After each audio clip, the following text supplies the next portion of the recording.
नमस्कार बच्चों, आज हम सब पढ़ेंगे कक्षा 6 की संस्कृत ज्ञान मंजूषा का 15वां पाठ सुभाषितानी। सुभाषितानी, इसमें सु का अर्थ होता है सुंदर या मधुर, मीठा, और भाषित का अर्थ होता है वचन। अर्थात सुभाषितानी का अर्थ है सुंदर या मीठे वचन, मधुर वचन। चूंकि सप्तमी विभक्ति है इसीलिए सुभाषितानी हो गया है। ठीक है। संस्कृत की रचनाओं में जिन पद्यों या पद्यांशों में शाश्वत सत्य को बड़े ही मार्मिक ढंग से प्रस्तुत किया गया है उन पद्यों को सुभाषित कहते हैं। यह पाठ ऐसे 5 सुभाषितों का संग्रह है जो संस्कृत के विभिन्न ग्रंथों से संकलित है। इसमें मीठी वाणी का महत्व, विद्या का महत्व, क्रोध का दुष्प्रभाव तथा त्याग एवं परिश्रम की विशेषता आदि विषयों पर प्रकाश डाला गया है। तो चलिए पढ़ते हैं पाठ सुभाषितानी।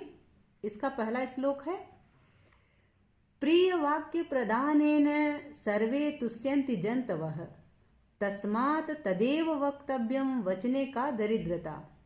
प्रिय वाक्य प्रदानेन,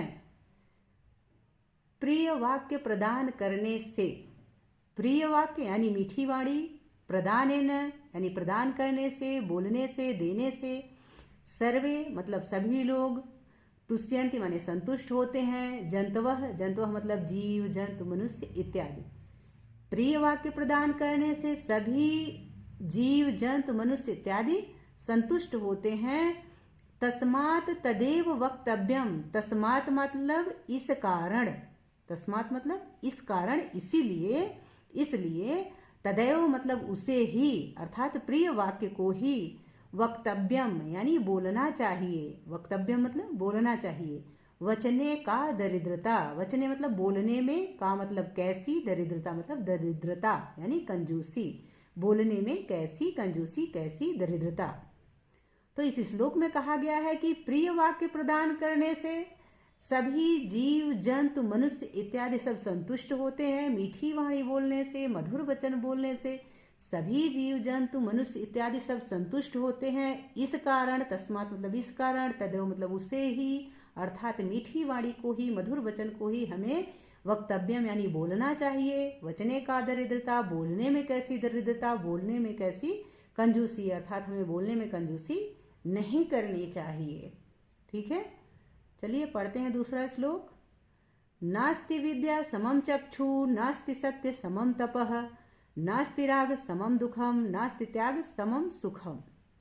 न अस्ति मतलब नहीं है, विद्या समम यानी विद्या के समान, चक्षु, चक्षु मतलब नेत्र, साधन, आंख, और नास्ति सत्य समम तपः, नास्ति नहीं है, सत्य समम यानी सत्य के समान, तपः यानी कोई तपस्या, किसी भी तपस्या का फल सत्य के समान नहीं है। नास्ति राग समम दुखम, नहीं है राग समम यानी अनुराग के समान, आसक्ति के समान, बुरे कर्म के समान, दुखम कोई दुख नहीं है। और नास्ति त्याग समम सुखम, त्याग के समान कोई दूसरा सुख नहीं है। तो इस श्लोक में क्या बताया गया है कि विद्या के समान कोई दूसरा नेत्र नहीं है, कोई दूसरा साधन नहीं है जो आपको लक्ष्य तक पहुंचा सके, अर्थात आपको अपने लक्ष्य तक पहुंचाने का सबसे उत्तम साधन आपकी विद्या है, सबसे अच्छा साधन आपकी विद्या है। और सत्य के समान जो सत्यता है, जो सच्चाई है, उसके समान किसी भी तप का, किसी भी दान पुण्य वगैरह किसी का भी कोई फल नहीं है जितना बड़ा फल सत्य का है। यदि आप सत्य का साथ देते हैं तो आप हमेशा विजयी होंगे। यदि आप सत्य का साथ देंगे तो ईश्वर आपका साथ देंगे और आप हमेशा विजय को प्राप्त करेंगे। इसीलिए सत्य के समान कोई दूसरा तप नहीं है, कोई दूसरी तपस्या नहीं है। नास्ति राग समम दुखम, और राग के समान, अनुराग के समान, आसक्ति के समान, बुरे कर्मों के समान कोई दूसरा दुख नहीं है। यदि हम गलत काम करते हैं तो उससे हमें दुख ही मिलने वाला है, उससे बड़ा कोई दूसरा दुख नहीं है। और नास्ति त्याग समम सुखम, त्याग के समान, समर्पण के समान कोई दूसरा सुख नहीं है।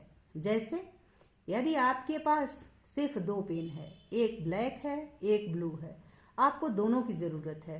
आप एक से प्रश्न लिखते हैं और दूसरे से आंसर करते हैं, परंतु आपका जो मित्र है वो अपना पेन घर पे भूल गया है, उसके पास एक भी नहीं है।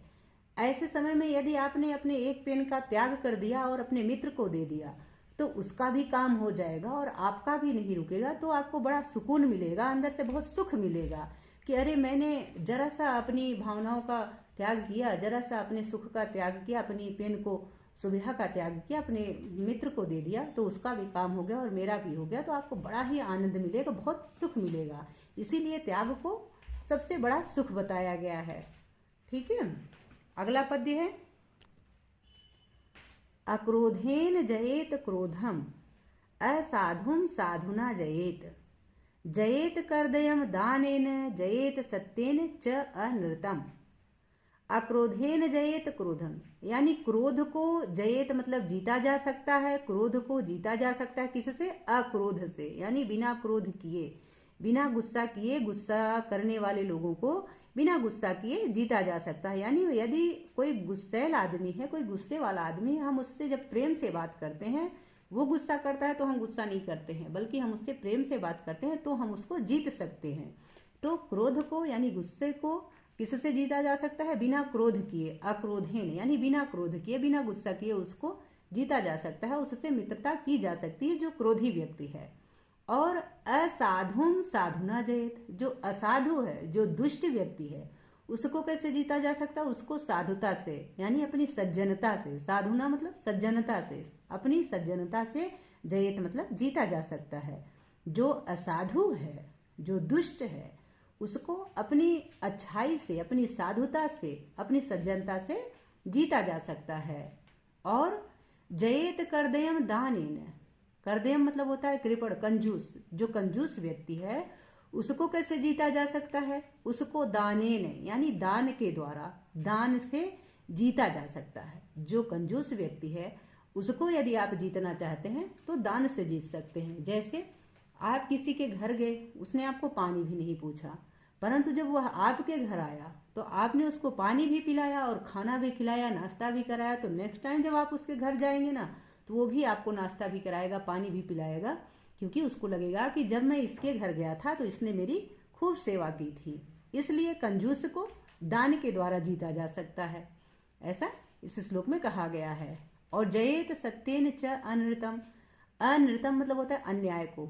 अन्याय को कैसे जीता जा सकता है? बुराई पे कैसे जीत हासिल की जा सकती है? तो बुराई पे जीत सत्य के द्वारा, सत्येन यानी सत्य के द्वारा विजय प्राप्त की जा सकती है। बुराई पर सत्य से विजय प्राप्त की जा सकती है। बुराई को सत्य से जीता जा सकता है, जो अन्याय है उसको सत्य के द्वारा जीता जा सकता है। जो क्रोधी व्यक्ति है उसको बिना क्रोध किए जीता जा सकता है। जो असाधु है, दुष्ट व्यक्ति है, उसको सज्जनता से, प्रेम से जीता जा सकता है।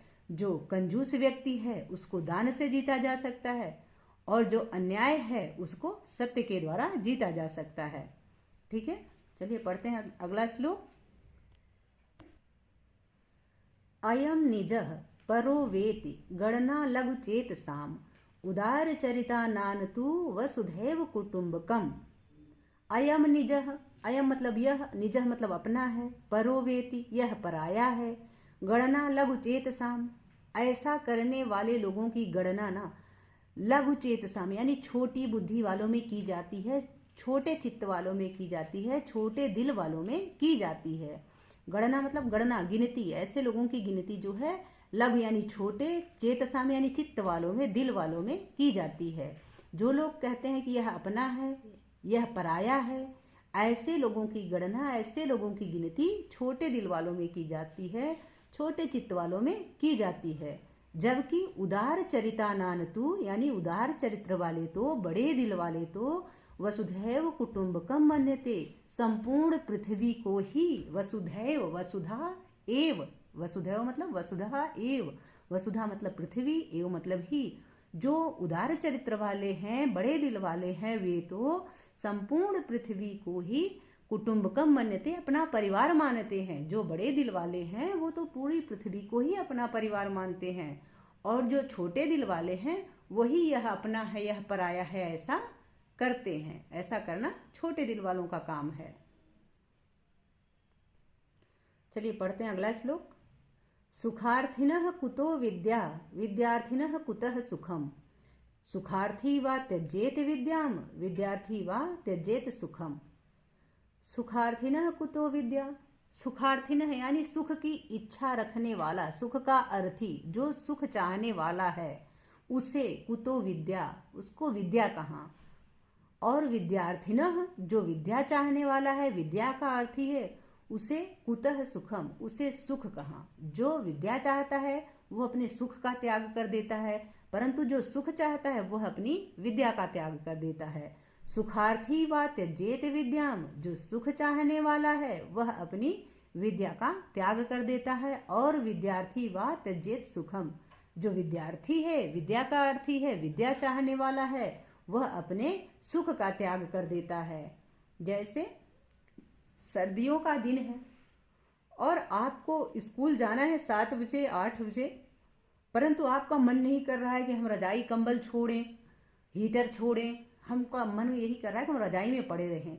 यदि आप इस सुख का, रजाई कंबल और हीटर वाले सुख का चयन करेंगे तो विद्या छूट जाएगी, स्कूल छूट जाएगा, आपकी क्लास छूट जाएगी। परंतु जो विद्या चाहता है वो बालक क्या करेगा कि रजाई कंबल हीटर गीजर सब छोड़ के वो विद्यालय जाएगा।